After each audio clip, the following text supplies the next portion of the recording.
This morning I was sitting in my patio enjoying my chai latte and yogurt with bread. I am a connoisseur of chai latte and this one was perfect. I was so gung ho to do my daily Sudoku that I knocked off my chai latte and spilled it all over my pajamas. If you understood all this lingo, kudos to you. If you didn't, no worries.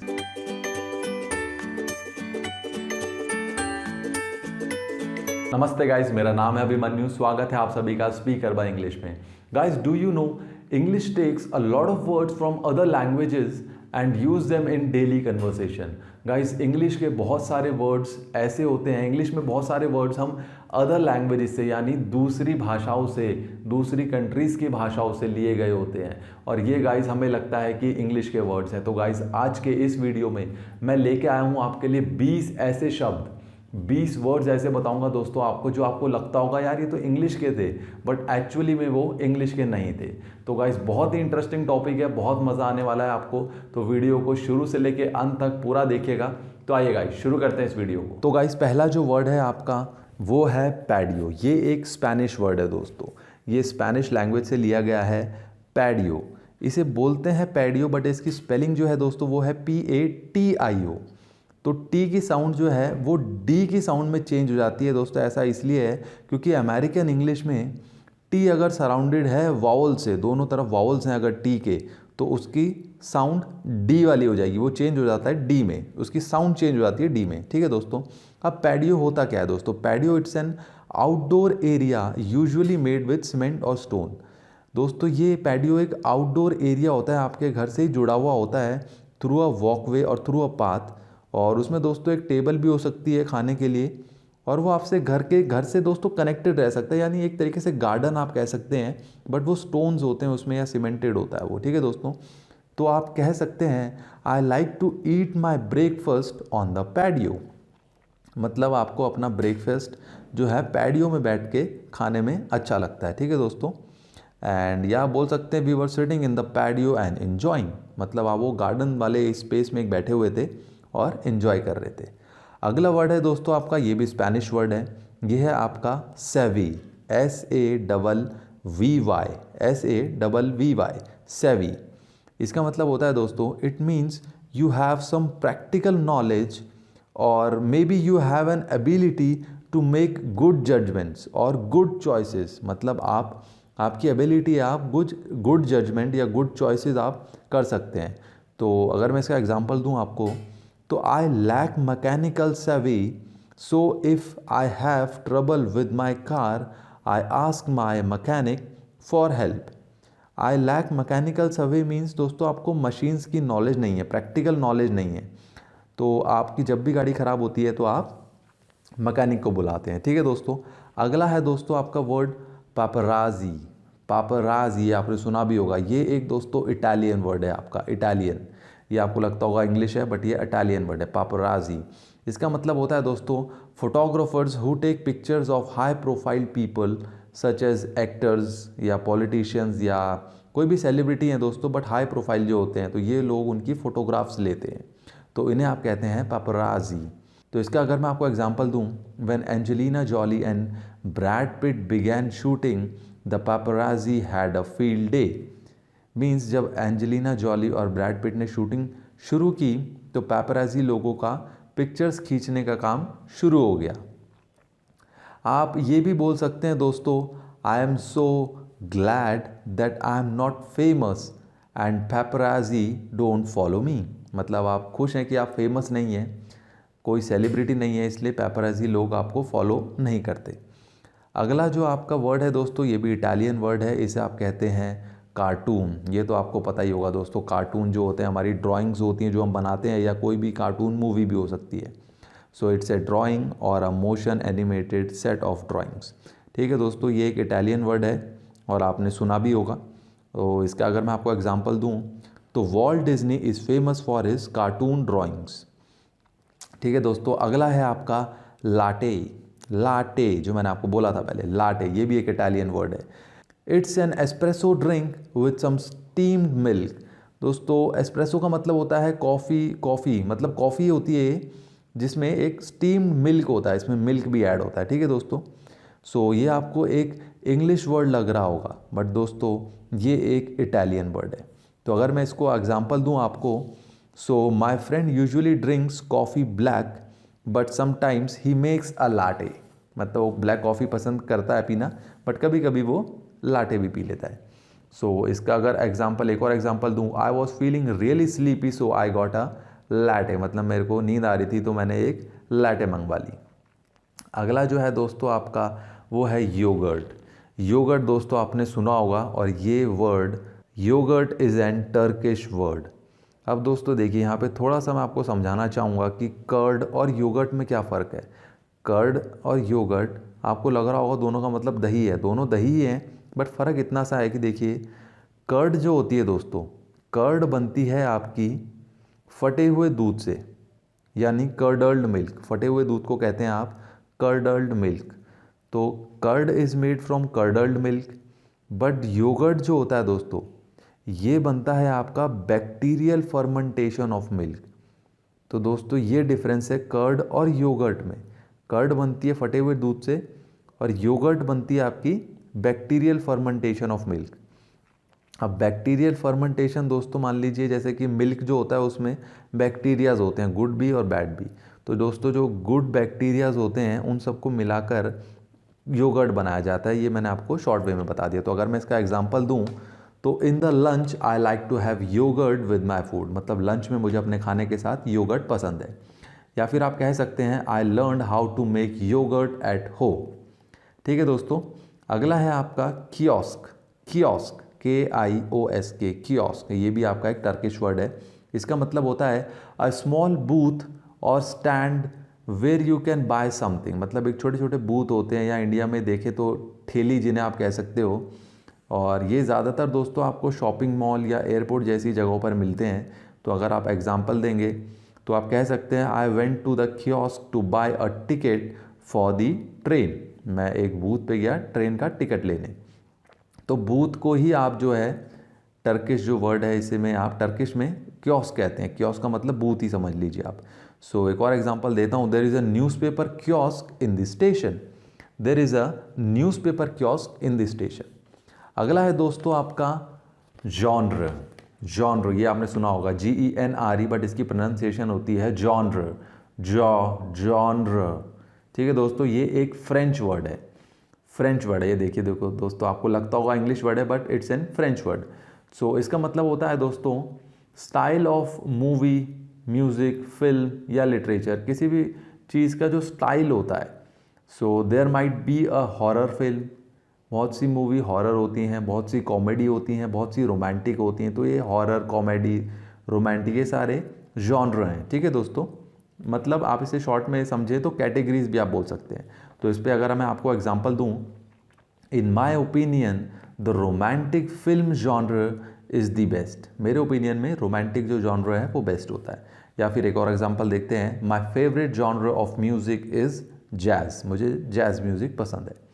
अगला है दोस्तों आपका, ये आपने सुना होगा, ये आपको लगता होगा इंग्लिश वर्ड है एंटरप्रेन्योर। एंटरप्रेन्योर दोस्तों ENTREPRENEUR।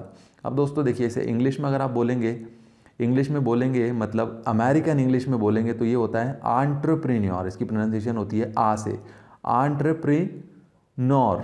र भी बोलते हैं, बट अगर आप इसे ब्रिटिश इंग्लिश में बोलेंगे तो ये हो जाता है ओ, एंटरप्रेन्योर। एंटरप्रेन्योर नहीं बोलते, र नहीं आता आखिरी में, एंटरप्रेन्योर, एंटरप्रेन्योर या एंटरप्रेन्योर। तो आप कुछ भी बोल सकते हैं, मतलब दोनों का सेम ही है।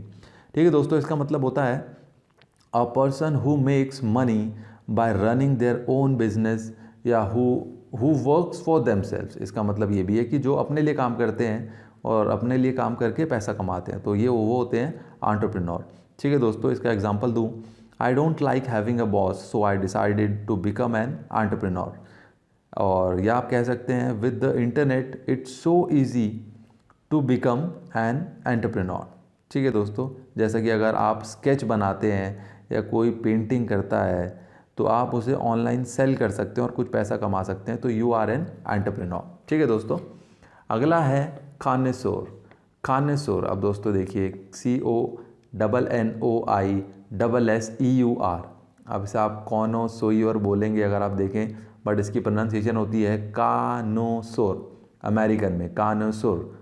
फिर इसमें र आता है अमेरिकन में, जैसा मैंने आपको पिछले वर्ड में बताया था। बट अगर आप इसे ब्रिटिश इंग्लिश में बोलेंगे तो ये हो जाता है कॉनेसो, कॉनेसो, र नहीं बोलते इसमें आखिर में, तो आप कैसे भी बोल सकते हैं, तो कानेसोर बोल दीजिए या कानेसो, ठीक है। इसका मतलब होता है a person who has a great knowledge about a taste and can जज समथिंग ईजिली। दोस्तों ये लोग एक्सपर्ट होते हैं किसी पर्टिकुलर चीज़ में, किसी भी फील्ड के एक्सपर्ट, तो उसे आप बोलते हैं कानेसोर, ठीक है। तो अगर मैं आपको एग्जांपल दूं, the wine connoisseur ordered the most expensive wine on the menu. अब जो वाइन पीता है दोस्तों, अब वाइन का जो एक्सपर्ट है, वाइन का जो कानेसोर है, उसने ऑर्डर करी सबसे एक्सपेंसिव वाइन। बट दोस्तों अगर आप यूजुअली जो नॉर्मल पर्सन है, सो वो अगर कोई वाइन लेता है या कोई भी ड्रिंक लेता है, तो चाहे वो 100 रुपये की हो चाहे 5,000 रुपये की हो, तो इतना टेस्ट में डिफरेंस नहीं पता चलता। बट जो कानेसोर होते हैं, जो एक्सपर्ट होते हैं, उन्हें टेस्ट में डिफरेंस पता चल जाता है। एक और एग्जांपल देखते हैं इस पे, Ram is a well known connoisseur of art, मतलब राम को आर्ट की नॉलेज है, तो he is an connoisseur of art, ठीक है दोस्तों। तो अगला जो वर्ड है दोस्तों आपका वो है केचप। केचप मैं आपको बताना चाहूँगा दोस्तों, हैरानी होगी आपको ये जान के कि ये एक चाइनीज़ वर्ड है। Ketchup is a Chinese word. इसका मतलब होता है दोस्तों अ सॉस विद टोमेटोज, टमाटर के साथ जो सॉस होता है उसे आप केचप कहते हैं। तो ये तो आपने बहुत बार सुना ही होगा, बट ये ओरिजिनेट हुआ था दोस्तों चाइना में। और आप देख सकते हैं गूगल पे अगर आपको और नॉलेज चाहिए। एंड आपको ये बात जान के दोस्तों हैरानी होगी कि जो फर्स्ट केचप था उसमें टमाटोज थे ही नहीं। फर्स्ट जो केचप बना था वर्ल्ड में उसमें टमाटोज थे ही नहीं, है ना दोस्तों, नई बात। तो इसका अगर मैं आपको एग्जांपल दूं, I like to dip my sandwiches in ketchup. मैं अपने सैंडविचेस केचप में डुबाना पसंद करता हूँ। अगला जो आपका चाइनीज़ वर्ड है गाइस वो है गंग हो। गंग हो, GUNGHO, गंग हो।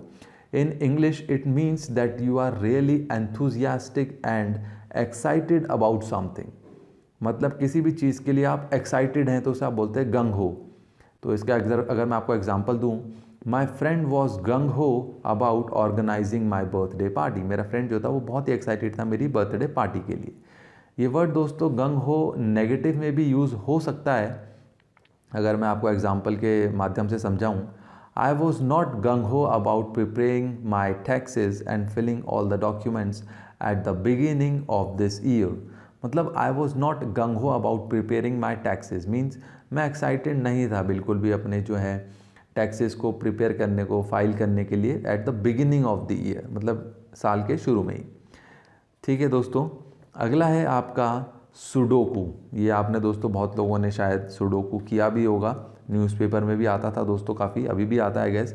तो सुडोकू दोस्तों एक जापानीज़ वर्ड है, ये आप ध्यान रखिए, इट्स एन जापानीज़ वर्ड। और ये बेसिकली दोस्तों इसका मतलब होता है ये लॉजिक नंबर टाइप पज़ल होता है, ये एक पज़ल है और आपने किया भी होगा आई थिंक।